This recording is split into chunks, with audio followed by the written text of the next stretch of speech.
The Galactic Council had always considered Earth a strange planet. It sat in a quiet corner of the Milky Way, home to creatures that were neither the strongest nor the smartest in the universe.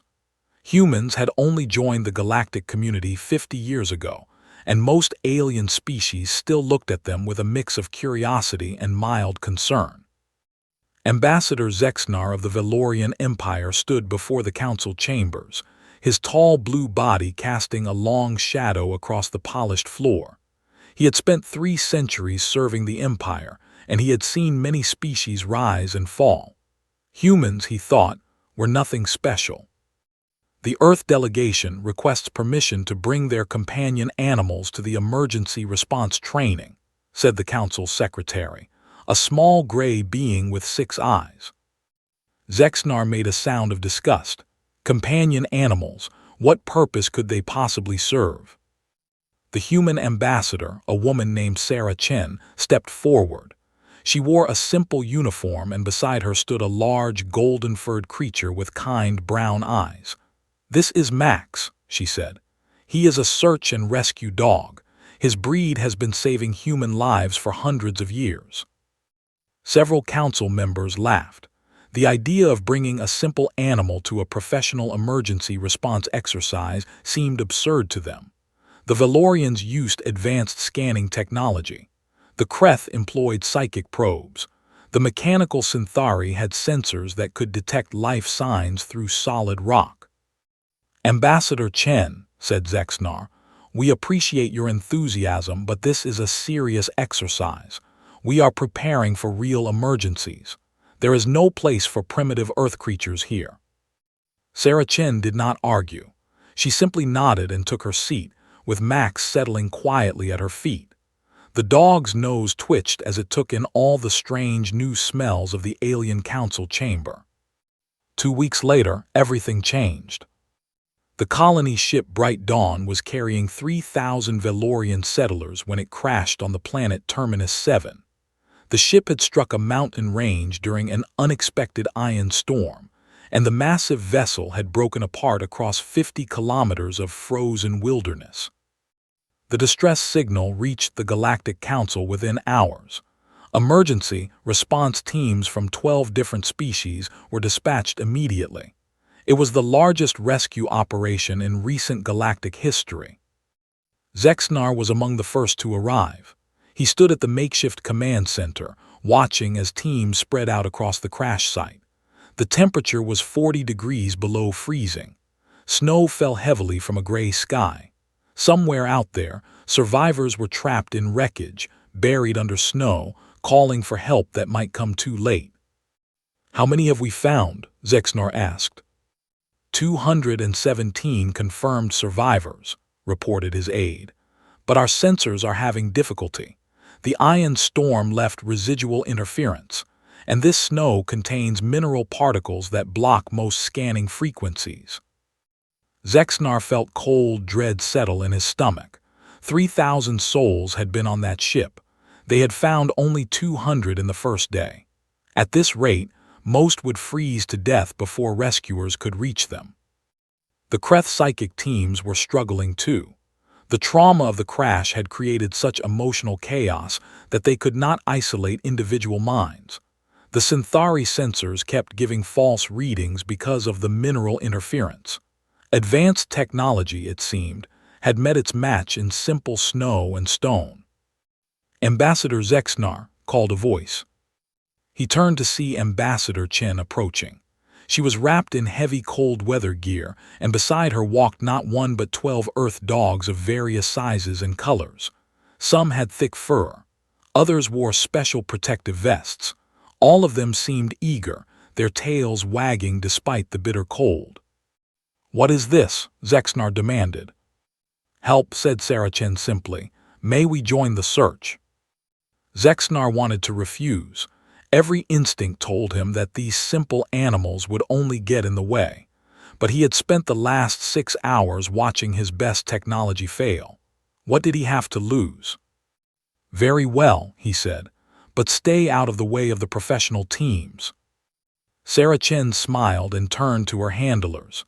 There were 6 humans in total, each working with 2 dogs. They spread out toward different sections of the crash zone, moving with practiced coordination. Zexnar watched them go, expecting nothing. He was already planning what to tell the families of the dead. The first miracle happened 30 minutes later. A handler named James Rodriguez was working with a German shepherd named Shadow. They were moving through an area that scanners had already marked as clear. The snow was deep here, nearly up to James's waist, but Shadow moved across it with surprising ease. Suddenly, Shadow stopped. The dog's ears went forward. His body grew tense. Then he began to dig. "What is he doing?" asked a Valorian technician who had been assigned to observe. James watched his dog carefully. He had worked with Shadow for 4 years. He knew every signal, every behavior. "He's found someone," James said. "That is impossible. Our sensors have already cleared this area." Shadow continued to dig, throwing snow behind him with powerful strokes of his front paws. James knelt down and began helping, using his gloved hands to move the heavy snow. 3 minutes later, they found her. A young Valorian girl, no more than 10 years old, was curled in a small pocket beneath a piece of wreckage. She was barely alive, her blue skin pale and cold, but she was breathing. "We need medical," James shouted into his communicator. Within minutes, the girl was being loaded onto a rescue transport. She would survive. She would grow up to have children and grandchildren of her own, and she would never forget the golden brown eyes of the earth creature that had found her in the snow. But Shadow was already moving on. There were more people to find. By the end of the first hour, the 12 Earth dogs had located 47 survivors. All of them had been in areas that advanced sensors had marked as empty. All of them would have died if the dogs had not been there. Zexnar stood in the command center, reading the reports with growing disbelief. A creature with no technology, no training in galactic emergency protocols, no understanding of alien biology, was outperforming every sophisticated system the Council had deployed. "How is this possible?" he asked Sarah Chin. "Dogs have been finding people for a very long time," she replied. "They do not need technology. They use their noses. Max can detect a single human through 10 feet of snow. He can smell fear, hope, pain. He knows when someone is alive and when someone is dead, and he never stops searching until everyone is found." As if to prove her point, Max suddenly raised his head. The golden dog had been resting at Sarah's feet, but now he was alert, staring toward the eastern ridge. "What is it?" Zexnar asked. Sarah watched her dog carefully. "He smells something, something big." She touched her communicator. "All dog teams converge on Sector 7 East. Max has a strong indication." Zexnar followed as Sarah and Max moved toward the ridge. The snow was getting deeper and the wind was picking up. Visibility was dropping fast. "We should wait for better conditions," Zexnar said. "This is dangerous." Sarah did not stop walking. "People are dying. Max knows where they are. We go now." And so they went, following an Earth dog into the storm. The wind hit them like a wall when they reached the eastern ridge. Snow swirled so thick that Zexnar could barely see his own hands. His equipment was struggling against the cold, giving warning signals that he ignored. Somewhere ahead, Max was still moving, his golden form just visible through the white chaos. "This is madness," Zexnar shouted over the wind. "We need to turn back." Sarah Chen did not respond. She was watching Max, trusting her dog completely. The big golden retriever was moving with purpose now, not searching but tracking. His nose was leading him to something specific. They climbed for another 10 minutes before Max suddenly stopped. He sat down in the snow and looked back at Sarah, then began to howl. It was a strange sound, lonely and beautiful at the same time. It echoed off the mountains and cut through the wind. And then, impossibly, Zexnar heard an answer. Voices. Valorian voices calling for help. "There," Sarah said, pointing. Zexnar activated his scanner. For the first time since the crash, it gave a clear reading. Life signs, dozens of them, maybe hundreds. They were directly below them, deep underground. A cave system, he realized. Part of the ship must have broken through the surface and fallen into natural caves. They found the entrance 20 meters to the north. It was mostly blocked by wreckage and snow, but Max had already begun to dig. Sarah called for backup while Zexnar helped clear the opening. Inside, they found 248 survivors. The main passenger compartment had somehow remained mostly intact when it fell into the caves. The natural stone had provided insulation against the cold. People had huddled together for warmth, sharing food and water, waiting for rescue that they feared would never come. When Zexnar stepped into that cave, the first thing he saw was a young Valorian child reaching out to touch Max's golden fur. The dog sat perfectly still, letting the child stroke his ears while his tail wagged gently in the darkness. "He is warm," the child said, wonder in her voice. "The earth creature is so warm." Zexnar felt something change inside him. He had lived for 3 centuries. He had seen technologies that could reshape planets and weapons that could destroy stars, but he had never seen anything quite like this. A simple animal, driven by nothing but instinct and training, and something that might have been love, had found people that all the sophisticated equipment in the galaxy had missed. Over the next 48 hours, the Earth dogs worked without rest. When one team grew tired, another took its place. The handlers rotated, but the dogs seemed tireless. They found survivors in collapsed buildings and under fallen trees. They located bodies with equal care, giving families the chance to say goodbye.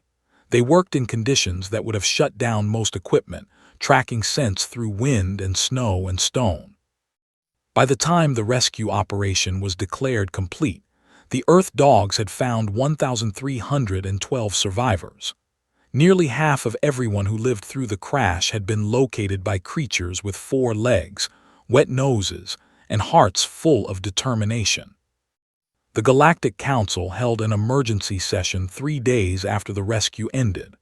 Zexnar stood before his colleagues, but he did not feel like the same person who had dismissed Ambassador Chen's request 2 weeks ago. "I come before you today to report on the Terminus 7 rescue operation," he said, "and to admit that I was wrong." The chamber fell silent. Valorian ambassadors did not admit mistakes easily. They certainly did not do so in public session. "I dismissed the Earth dogs as primitive. I thought our technology was superior to anything these simple creatures could offer. I was arrogant, and that arrogance could have cost lives." He activated a holographic display showing footage from the rescue. Dogs moving through snow, dogs finding survivors, dogs sitting with frightened children, offering comfort when nothing else could. The Earth dogs found survivors that our sensors missed. They worked in conditions that disabled our equipment. They did not stop when they were tired or cold or hungry. They just kept searching. He paused, looking at Ambassador Chen, who sat quietly with Max at her side. "I do not understand these creatures. I do not know why they work so hard for species they have never met. I do not know what drives them to risk their lives for strangers, but I know this: they saved my people. They saved thousands of my people, and the Valorian Empire will not forget." Ambassador Chen rose from her seat. "May I speak?" The council secretary nodded. "Dogs do not serve us because they have to," Sarah said. "They serve us because they want to. 10,000 years ago, wolves chose to live with humans. They became our partners, our protectors, our friends. They evolved alongside us. They learned to read our emotions, to understand our needs, to share our lives." She looked down at Max, who gazed up at her with absolute trust. When a dog looks for a survivor, it is not following orders. It is doing what it was born to do. These creatures love with a purity that most species never achieve. They do not care about politics or borders or biological differences. If someone needs help, they help. It is that simple. The Kreth ambassador, a being of pure thought who rarely spoke in public sessions, suddenly entered the chamber. "I have been monitoring this discussion," the ambassador said, its voice echoing in every mind present. "And I have been monitoring the emotions of the Earth dogs throughout the rescue operation." The council waited. "I have touched many minds over my existence. I have felt the thoughts of warriors and scholars, tyrants and saints, but I have never felt anything like what I sensed from those animals. They radiate an emotion for which we have no word. It is loyalty and love and duty and joy all combined into something pure. When a dog finds a survivor, it experiences a happiness so profound that I could barely comprehend it. They do not work for reward. They work because saving lives is the greatest pleasure they know." There was a long moment of silence. "Ambassador Chen," said the council's secretary, "the Galactic Council formally apologizes for underestimating your companion animals. We would like to propose a new initiative, the formation of a galactic search and rescue division, with Earth dogs as its foundation." Sarah Chen smiled. "We would be honored." And so it began. Within 6 months, training facilities were established on 12 different worlds. Earth dogs were bred and raised in environments designed to prepare them for alien conditions. Handlers from hundreds of species learned to work with the remarkable creatures. But there were challenges. Not every species understood dogs. Not every culture could accept them. The Synthari were purely mechanical beings. They found the concept of biological partnership confusing. Why would one organism dedicate itself to serving another? Their representative asked. "This is not logical." Max walked over to the Synthari delegate and sat down at its feet. The golden dog looked up at the mechanical being with patient eyes. Then, very gently, he rested his head against the delegate's lower appendage. The Synthari froze. Its sensors detected warmth, pressure, and something else, something it could not identify. "What is this creature doing?" it asked. "He is showing affection," Sarah explained. "Dogs form bonds quickly. Max has decided that he likes you." "But I am not biological. I cannot benefit from such bonds." "That does not matter to Max. He likes everyone." The Synthari stood perfectly still for a long moment. Then slowly one of its mechanical arms reached down and touched Max's fur. "It is soft," the delegate observed, "and warm. I find that I do not wish for this sensation to end." Something was changing. Across the galaxy, species that had never understood emotion were beginning to learn. Dogs did not care about differences. They offered love freely, without condition or judgment. And that love was teaching the galaxy something it had forgotten. Not everything valuable could be measured in power or technology. Sometimes the most important things were simple: loyalty, compassion, the joy of a wagging tail. The first true test of the Galactic Search and Rescue Initiative came 8 months after its formation. A massive earthquake struck the primary world of the Threll Collective, a species of insect-like beings who lived in vast underground colonies.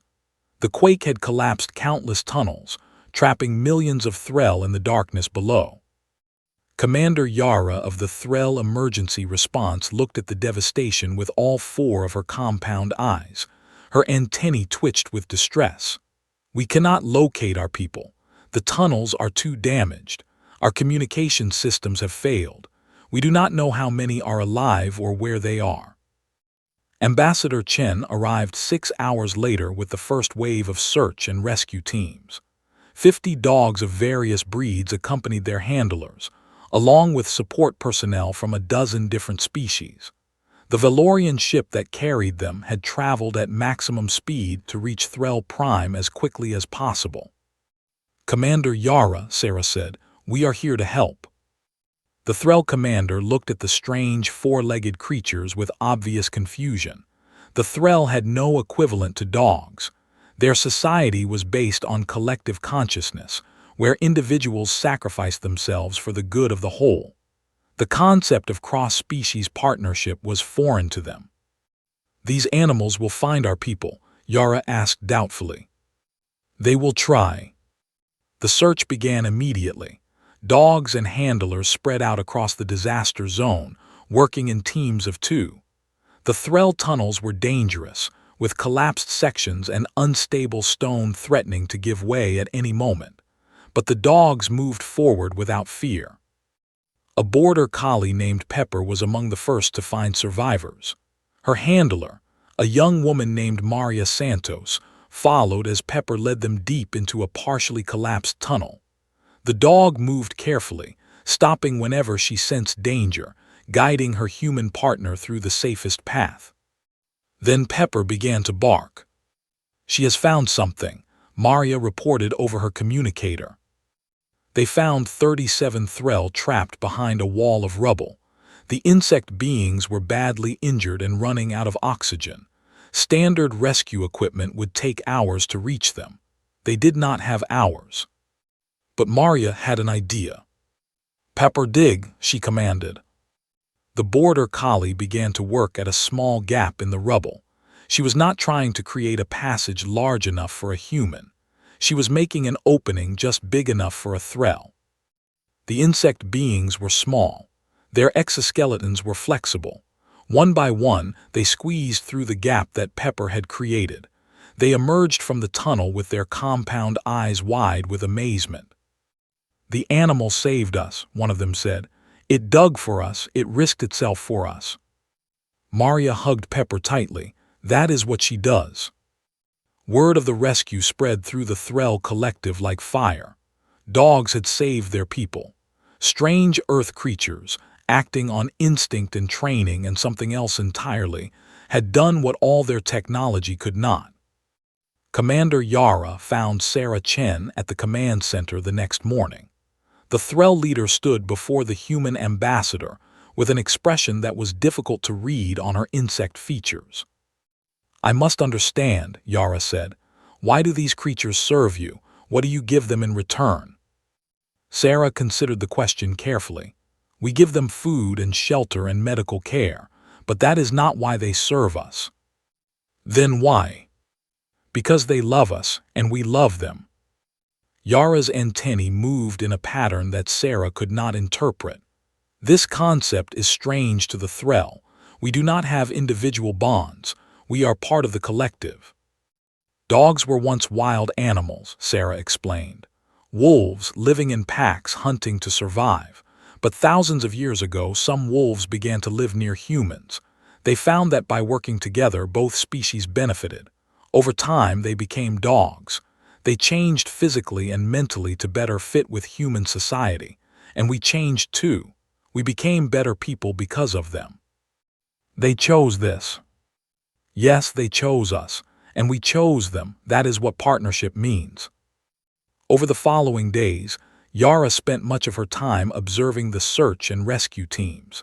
She watched dogs work tirelessly to find survivors. She saw handlers care for their animals with obvious love.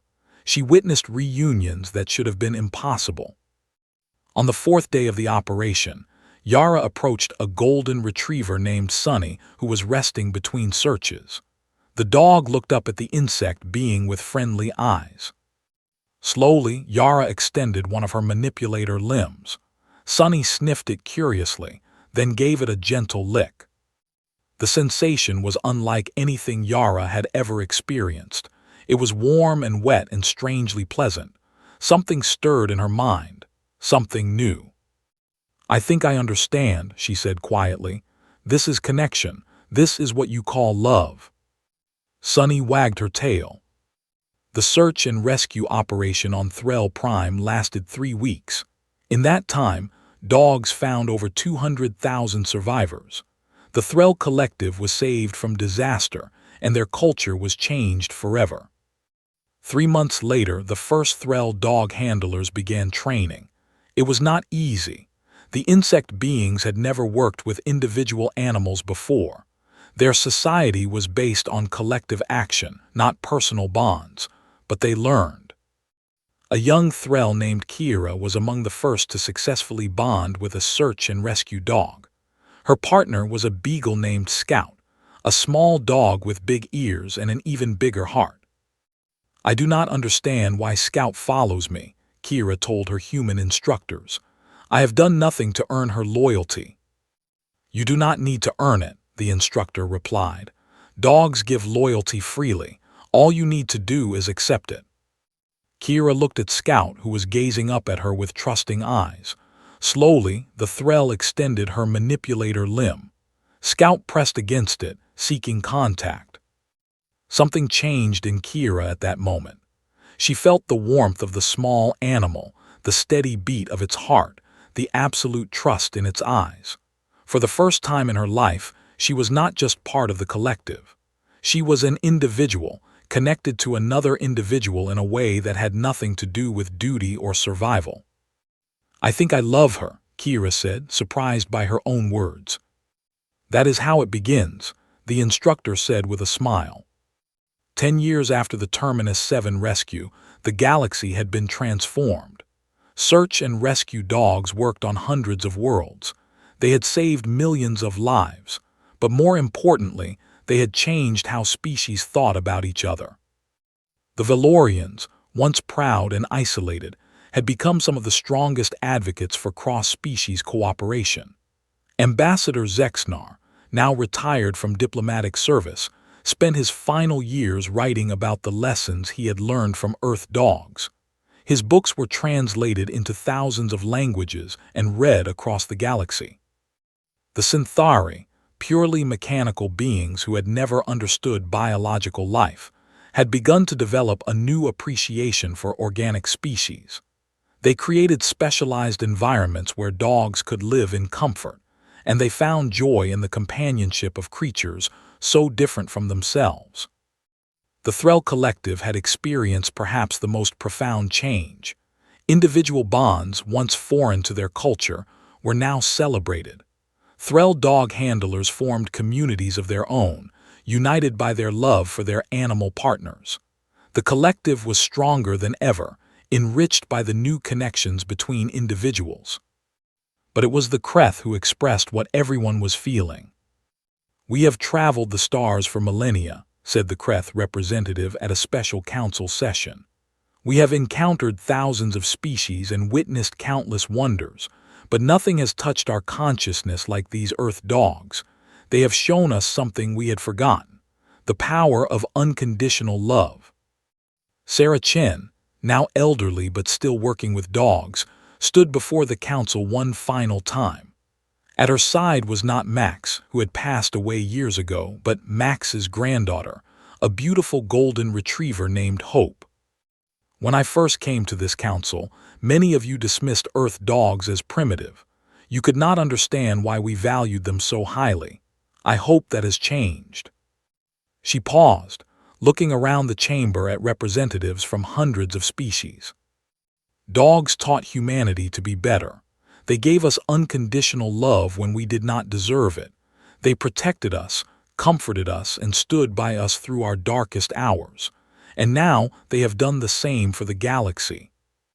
Hope walked forward, moving among the delegates with confident steps.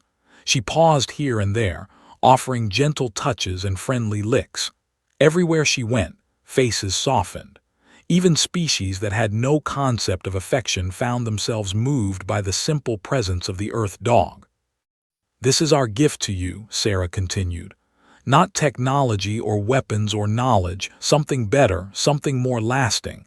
The gift of partnership, the gift of trust, the gift of love."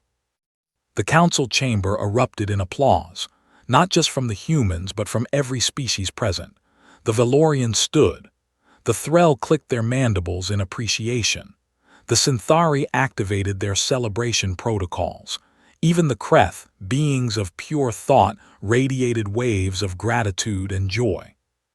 In that moment, the galaxy was united, not by force or politics or trade, by something much simpler and far more powerful: by the love of a dog. The years that followed saw the creation of the Galactic Companion Initiative, an organization dedicated to studying and promoting the bonds between species. Dogs were at the heart of it, but the principles they represented spread far beyond. Species that had been enemies for centuries began to talk. Old grudges were set aside. Wars that had raged for generations finally ended.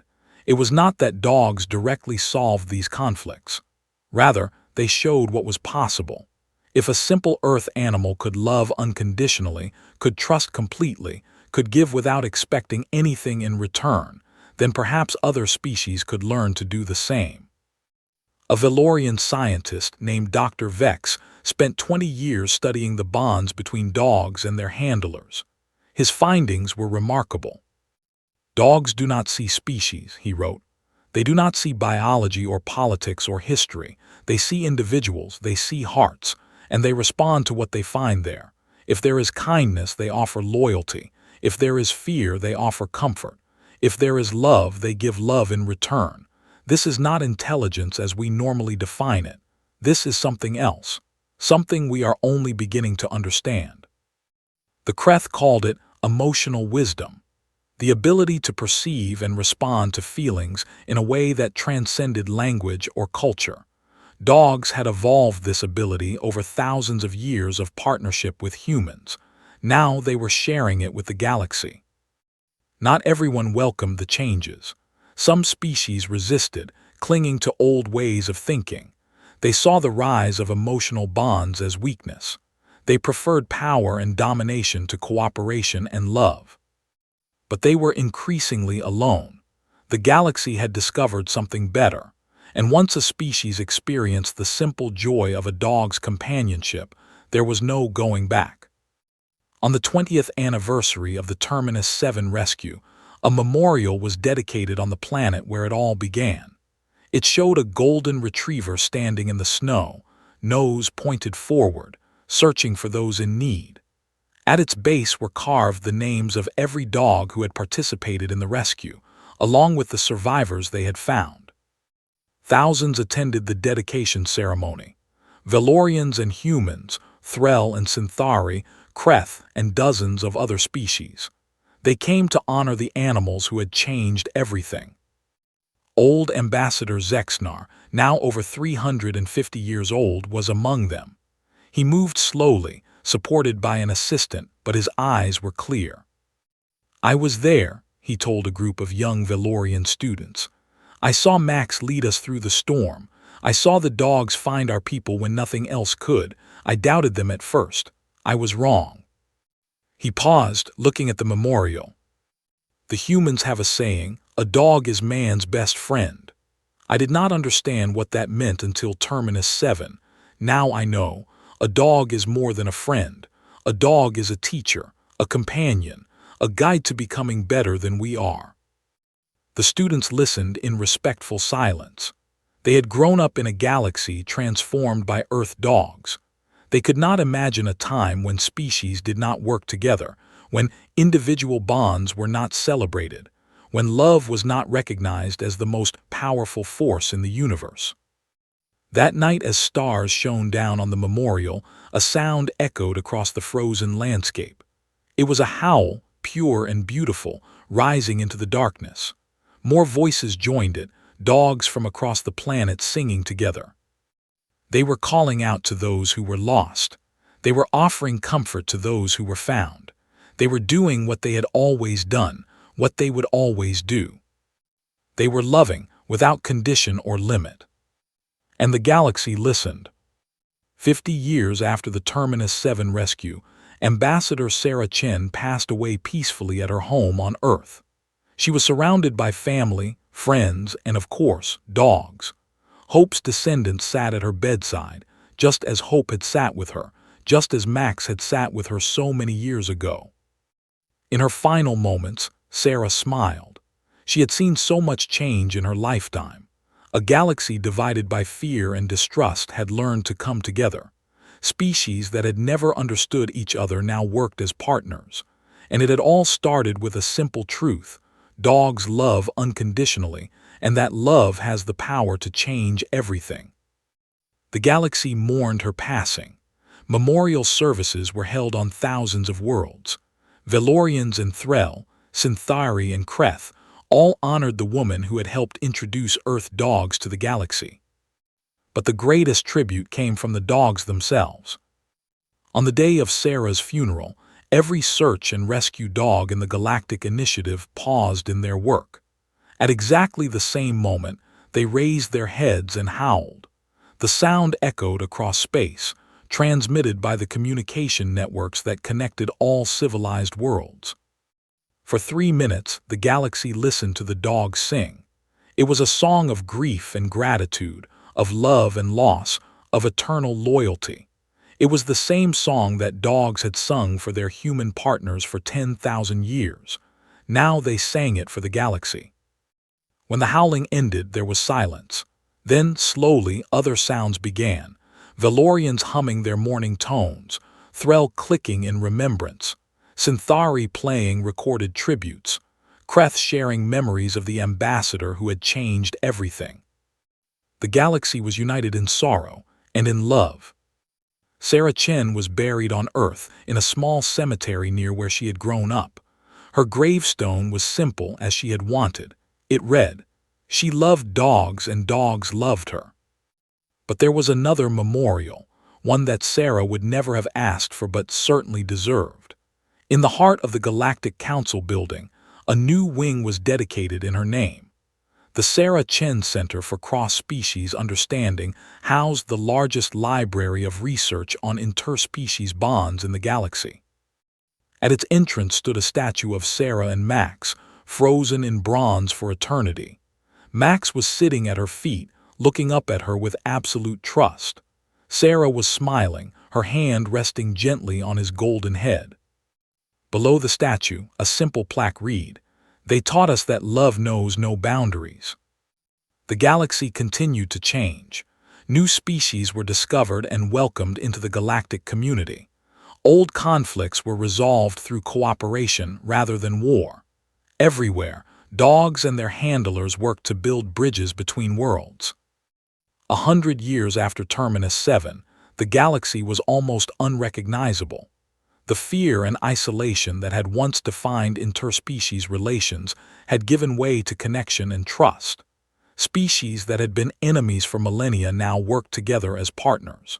The old ways of dominance and conflict seemed primitive, relics of a past that no one wanted to return to. And through it all, dogs remained at the heart of it. They were not the smartest creatures in the galaxy, nor the most powerful, but they were something better. They were the most loving. A young human named Thomas was training to be a handler in the Galactic Search and Rescue Initiative. His partner was a black Labrador named Shadow, named in honor of the original Shadow who had found the first survivor on Terminus 7. "Why do you want to be a handler?" his instructor asked. Thomas thought about the question. "Because dogs save the galaxy," he said finally. "Not with weapons or technology, with love. I want to be part of that." The instructor nodded approvingly. "That is the right answer." Shadow wagged his tail, seemingly aware that something important was being discussed. Thomas knelt down and hugged his dog, feeling the warmth and love that radiated from the animal. Somewhere across the galaxy, other handlers were having similar moments. Valorians and Threll, Synthari and Kreth, beings of every shape and size were discovering the simple joy of a dog's companionship. The galaxy had learned its lesson well. Power could conquer, but love could transform. Technology could solve problems, but compassion could heal wounds. And the simple act of caring for another being, without expectation of reward, was the most powerful force in the universe. Earth dogs had taught the galaxy this truth. They had not done it with words or arguments or demonstrations. They had done it simply by being themselves, by loving unconditionally, by never giving up on those they served. As the sun set on another day in the galaxy, dogs everywhere settled down to rest. They had worked hard, as they always did.